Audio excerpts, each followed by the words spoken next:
पिछले कुछ वर्षों में हिंदुत्ववादी राजनीति के उभार ने अन्य वैचारिक राजनीति की धार को काफी हद तक कुंद कर दिया है। इन्हीं में से एक है सामाजिक न्याय और सेकुलरिज्म की विचारधारा। पिछले दिनों जब केंद्र सरकार ने सवर्ण आरक्षण से संबंधित बिल को संसद से पारित करवा लिया और इस बिल पर सपा और बसपा का भी समर्थन हासिल कर लिया, तो यह सवाल फिर से उठा कि क्या अब सामाजिक न्याय की राजनीति हाशिए पर पहुंच गई है। ये सवाल यूनिवर्सिटी रोस्टर के सवाल पर भी उठ रहा है, जिसे लागू होने से नियुक्ति में आरक्षण व्यवहारिक रूप से खत्म हो जाएगा। लेकिन इसी पेंच व खम में माहौल में सबकी नजरें राष्ट्रीय जनता दल और उसके नेता तेजस्वी यादव की तरफ गई।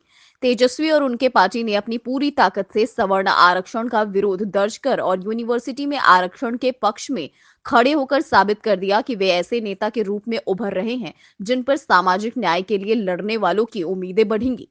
सामाजिक न्याय, आरक्षण, सेकुलरिज्म जैसे सवालों पर तेजस्वी यादव एक सीधी लाइन खींचते हैं और वंचितों के पक्ष में खड़े हो जाते हैं।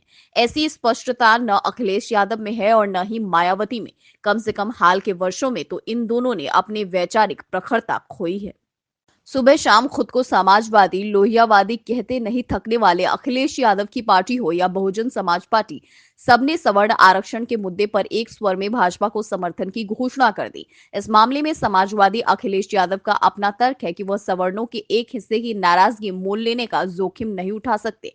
हालांकि समाजवादी पार्टी के सांसद धर्मेंद्र यादव ने यूनिवर्सिटी रोस्टर विवाद में सरकार की आलोचना की है और कानून बनाकर आरक्षण बचाने की मांग की है, लेकिन पार्टी ने अब तक इस मामले पर चुप्पी साध रखी है। यही हाल उन मायावती का भी है जिनकी राजनीति ही सवर्णों के वर्चस्ववादी सियासत के विरोध में बहुजन भारत बनाने की कल्पना से शुरू हुई थी।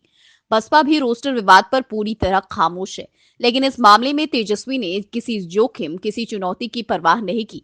उनकी पार्टी ने सवर्ण आरक्षण बिल का विरोध किया और रोस्टर विवाद में सरकार को कटघरे में खड़ा कर दिया। इस मामले में राष्ट्रीय जनता दल लोहिया विचारधारा का बेहतर वारिस साबित हुआ।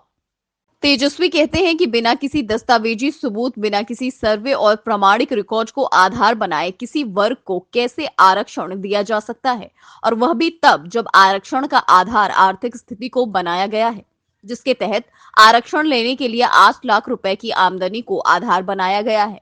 यानी प्रति माह अगर किसी व्यक्ति की आमदनी 66,000 रुपए है तो वह आरक्षण की श्रेणी में आ सकता है। यूं तो संसद में राजद के अलावा एमआईएम और डीएमके ने भी इस बिल का विरोध किया, लेकिन अब राजद ने जिस तरह की तैयारियां शुरू कर दी हैं, उससे साफ हो गया है कि वो इसे चुनावी मुद्दा भी बनाने वाला है। इसके लिए राजद ने आंदोलन की तैयारी शुरू कर दी है। तेज प्रताप यादव का कहना है कि जेपी आंदोलन की तर्ज पर एलपी यानी लालू प्रसाद मूवमेंट के तहत इस मुद्दे को जोरदार तरीके से उठाया जाएगा। समझा जाता है कि लालू प्रसाद सवर्ण आरक्षण से बैकवर्ड क्लास को होने वाले संभावित नुकसान से पार्टी नेताओं को सचेत कर चुके हैं। पिछले दिनों उन्होंने केंद्र सरकार द्वारा प्रोफेसरों समेत विभिन्न पदों की नियुक्ति के लिए निकाले गए विज्ञापन की कॉपी फेसबुक पर शेयर की। लालू ने लिखा कि उच्च शिक्षा में एससी, एसटी, ओबीसी रिजर्वेशन खत्म होने और 13 पॉइंट रोस्टर लागू होने के बाद नौकरियों का पहला विज्ञापन आया है। इसमें एक भी पद एससी, एसटी, ओबीसी के लिए नहीं है। संविधान के साथ दिन दहाड़े छेड़छाड़ कर मनुवादियों ने चोर दरवाजे से आरक्षण समाप्त कर दिया है। लालू प्रसाद आर्थिक रूप से कमजोर सवर्णों को आरक्षण दिए जाने को दरअसल दलित पिछड़ों के आरक्षण को समाप्त करने की शुरुआत मानते हैं, इसलिए वह जेल के अंदर इसके खिलाफ दहाड़ लगाते हैं। लालू ने 2015 के बिहार विधानसभा चुनाव के दौरान आरएसएस प्रमुख मोहन भागवत द्वारा आरक्षण विरोधी बयान को चुनावी मुद्दा बना डाला था।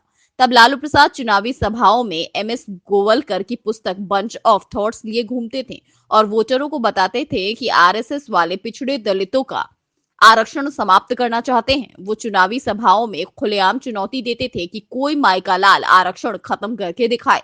विश्लेषकों का मानना है कि लालू प्रसाद के इस निर्णायक विरोध का ही नतीजा था कि उस चुनाव में राजद को भारी सफलता मिली और उनकी पार्टी ने अपने तत्कालीन गठबंधन सहयोगी जदयू से भी ज्यादा सीटें जीत ली, जबकि राजद व जदयू ने बराबर सीटों पर गठबंधन करके चुनाव लड़ा था।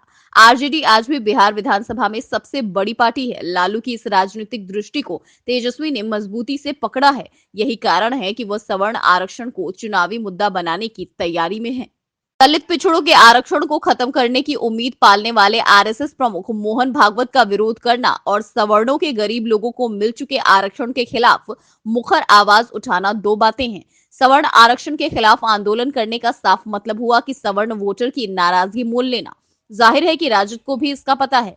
उसे यह भी पता है कि सवर्ण आरक्षण के खिलाफ मुखर होना दो धारी तलवार पर चलने जैसा है। ऐसे में राजद इस रास्ते पर क्यों चलना चाहती है? तेजस्वी के करीबी और पार्टी के एक महत्वपूर्ण रणनीतिकार संजय यादव का कहना है कि वोट के नफा नुकसान से ज्यादा हमारे लिए विचारधारा महत्वपूर्ण है। इसलिए हम इसका विरोध जारी रखेंगे, क्योंकि हमारा संविधान ये कहता है कि आरक्षण का आधार सामाजिक पिछड़ापन है, न कि गरीबी। तेजस्वी के नेतृत्व में राष्ट्रीय जनता दल ने सवर्ण आरक्षण का खुला विरोध करके जोखिम उठाकर एक बात जता दी है कि सामाजिक न्याय की लड़ाई की धार वह और मजबूत करना चाहते हैं। इस मामले को चुनावी मुद्दा बनाने का अंजाम जो भी हो, पर यह तय हो चुका है कि तेजस्वी ने सामाजिक न्याय की लड़ाई में खुद को अखिलेश यादव सरीखे नेताओं के सामने एक नई चुनौती की तरह पेश किया है। तेजस्वी यादव सामाजिक न्याय के एक ऐसे योद्धा साबित हुए हैं जो केंद्र सरकार और जांच एजेंसियों को नाराज करने का जोखिम लेकर भी विचारधारा पर अडिग है। यही बात अखिलेश यादव और मायावती के बारे में कही भी नहीं जा सकती। अगर आपको हमारा वीडियो पसंद आया हो तो इसे लाइक करें, सब्सक्राइब करें और बेल आइकन दबाना ना भूलें।